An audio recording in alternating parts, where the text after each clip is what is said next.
আমানতের জিনিস যখন আমার কাছে থাকে, আল্লাহ উনি আমানত রেখেছেন এবং আমাকে দায়িত্ব দিয়ে হুকুম দিয়েছেন যে হায়াত থাকা পর্যন্ত, মউত পর্যন্ত, আজরাইল আসা পর্যন্ত 20, 30, 40, 50, 60, 80 বছর যতক্ষণ তুমি বেঁচে থাকবে, আমার দেওয়া রক্ষিত জান আর মাল, এই মেধা, চিন্তা, বুদ্ধি, সম্পদ, টাকা পয়সা, সমস্ত তৌফিক আমি তোমার কাছে জমা রাখলাম। এর মালিক আমার।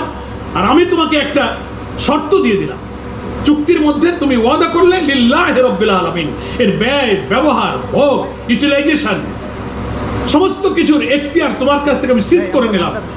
এর উপর আমার এখতিয়ার মরতে গেল, এখন তোমার কাছে থাকবে, তুমি আমার এখতিয়ার অনুযায়ী আমি যেভাবে এটাকে ব্যয় করতে বলেছি, যেভাবে ব্যবহার করতে বলেছি, মউত পর্যন্ত ওইভাবেই তুমি যদি ব্যবহার করতে পারো, তাহলেই তুমি আমানতদার প্রমাণিত হলে। এবং এই জানমাল তুমি যে আমার কাছে বিক্রি করেছো, এই বিক্রির অর্থই হলো যে আমার কাছে আমানত থাকবে, এটাকে আমি আল্লাহর ইচ্ছা মর্জির বাইরে ব্যবহার না করে আল্লাহর মর্জি অনুযায়ী ব্যবহার করতে পারার অর্থই হলো এটাকে আল্লাহর কাছে বিক্রি করে দাও, এটাকে আল্লাহর কাছে বিক্রি করে দাও। এই শপথই আমি পড়েছি, রোকনটা এই শপথই পড়েছি।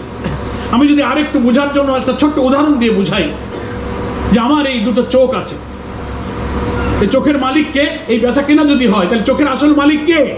আল্লাহ। তা আল্লাহর দেওয়া চোখ দুটো আমার কাছে জমা আছে, এই চোখকে আমি আল্লাহর কাছে বিক্রি করেছি। আল্লাহ বলছেন ইন্নাল্লাহ আশতারা, আমি তোমার চোখ কিনে নিয়েছি।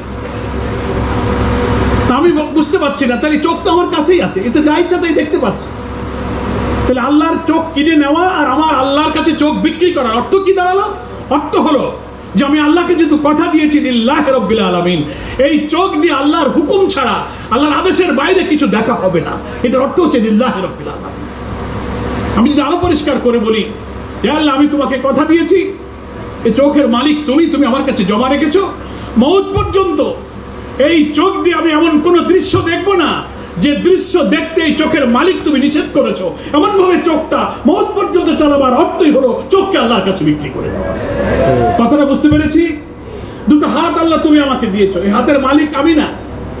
আল্লাহ যতক্ষণে হাত দুটো আজরাইল আসা পর্যন্ত আমার কাছে থাকবে, আমি যেহেতু তোমার কাছে প্রতিশ্রুতি দিয়েছি লিল্লাহি রাব্বিল আলামিন, তোমার কাজ ছাড়া, তোমার আদেশ ছাড়া, তোমার সীমার মধ্যে ছাড়া হাত আর ব্যয় ব্যবহার হবে না। তার অর্থ হলো এই হাত দুটো দিয়ে এমন কোনো কাজ আমি করব না, মানুষকে কষ্ট দেব না, জুলুম করব না, হারাম কোনো কাজ করব না, যা এই হাতের আসল মালিক করতে নিষেধ করেছেন। মউত পর্যন্ত হাত দুটোকে তেমনি ভাবে চালাতে পারার অর্থই হলো এই হাত দুটোকে আল্লাহর কাছে বিক্রি করে দাও। আমার এই জবানটা আল্লাহ আমার কাছে জমা রেখেছেন।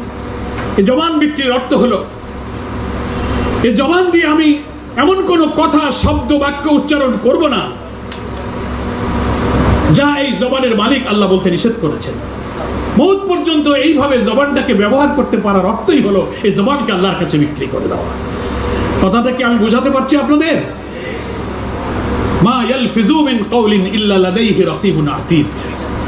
আল্লাহ কোরআন সূরা কাফের মধ্যে বলছেন, তোমাদের মুখ দিয়ে কোনো শব্দ, বাক্য, একটা উচ্চারণ এমন হয় না যা আমি লেখার জন্য ফেরেশতা নিযুক্ত করে রেখেছি।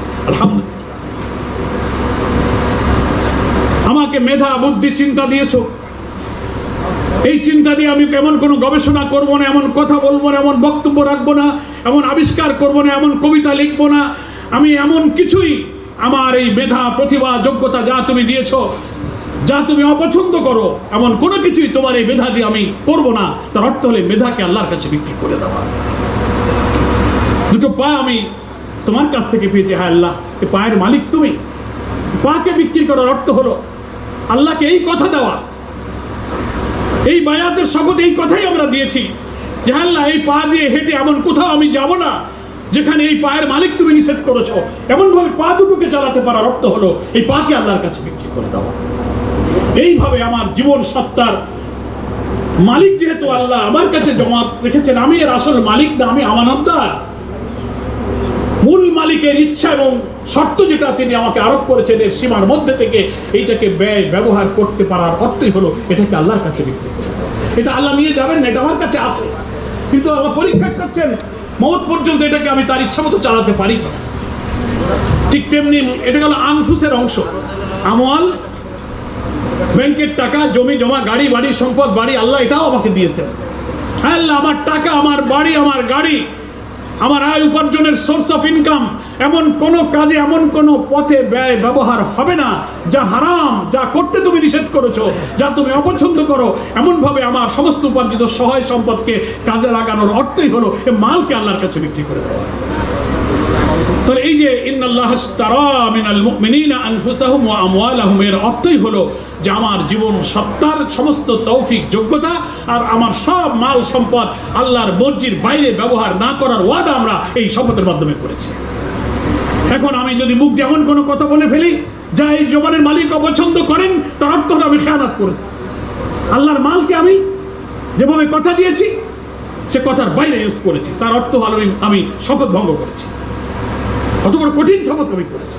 এই চোখ যদি এমন দৃশ্যের দিকে দেখে যায়, এমন দৃশ্য আমি দেখে ফেলি যা এই চোখের মালিক আমার রব নিষেধ করেছেন, তাহলে আমি এই চোখের আমানতের খেয়ানত করেছি। আপনি চিন্তা করেন, মৌত পর্যন্ত এই চোখ, এই কান, এই জবান, এই হাত, এই পা, এই মেধা, এই সম্পদকে আল্লাহর এই সীমার মধ্যে চালানো, রক্ষা করতে পারা চারটিখানি কথা নয়, বড় কঠিন কাজ। নফস উস্কায়, শয়তান উস্কায়, সমাজ, রাষ্ট্র, পরিবার, লোভ, লালসা, অর্থবিত্ত আমাকে পিছনে টানে। তখন আমার সব সহায় সম্পদ, মাল আল্লাহর কথা ভুলে গিয়ে বিপথে পরিচালিত হয়, খেয়ানত হয়ে যায়। তখনই আমার এই শপথ ভঙ্গ হয়ে যায়। এই জন্য এখানে সব মুমিনরা আমরা আল্লাহর কাছে কিন্তু এই অঙ্গীকার করেছি। যারা আমার সামনে পর্দার আড়ালে ভাই বোনেরা কথা শুনছি আর বলছি, we all are committed to almighty Allah. Allah তাআলার কাছে আমরা ওয়াদা করেছি যে আমরা এইভাবে আমার জীবন, শক্তি, সম্পদ তোমার সীমার বাইরে আমি ব্যয় ব্যবহার করব না। কি আমরা এই ওয়াদা করেছি তো? এখন আমি রাতে দিনে বারবার চেক করে দেখি আমার চোখটা কি এমন কোনো দিকে গিয়েছিল যা আমার আল্লাহ পছন্দ করে না? আমার জবান দিয়ে কি এমন কথা বেরিয়ে গিয়েছিল যা আমার মালিক অপছন্দ করেন? আমার পা দিয়ে হেঁটে কি এমন কোনো কাজ করেছি? হাত দিয়ে কি করেছি? চিন্তা, গবেষণায়, কথায়, লেখায়, টাকায়, বাড়িতে এমন কোনো কাজে কি ব্যয় হয়েছে যা এর মালিক অসন্তুষ্ট হয়? যদি আমার আত্মবিচারে ধরা পড়ে, বুঝতে হবে আমি খেয়ানত করে ফেলেছি। তার অর্থ হলো আমি কম করি আর বেশি করি, আমরা শপথ ভঙ্গ করে ফেলেছি।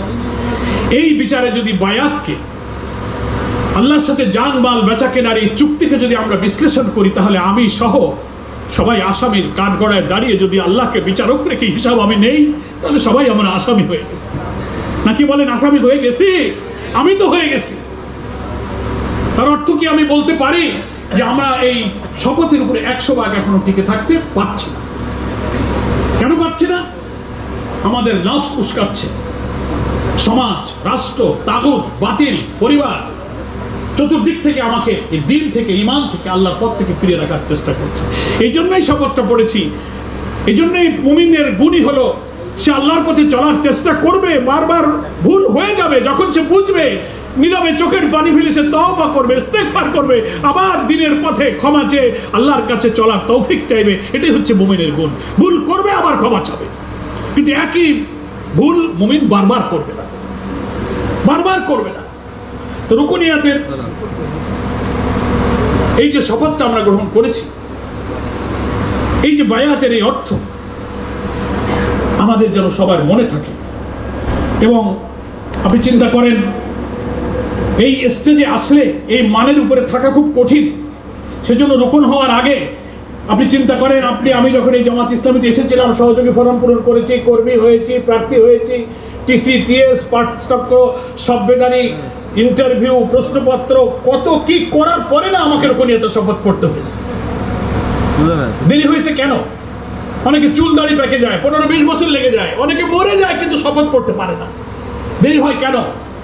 এই যে কঠিন শপথের উপরে টিকে থাকা যেহেতু চারটেখানি কথা নয়, এর জন্য একটা নৈতিক মান প্রয়োজন, ঈমান, ইলম, ইখলাস, একটা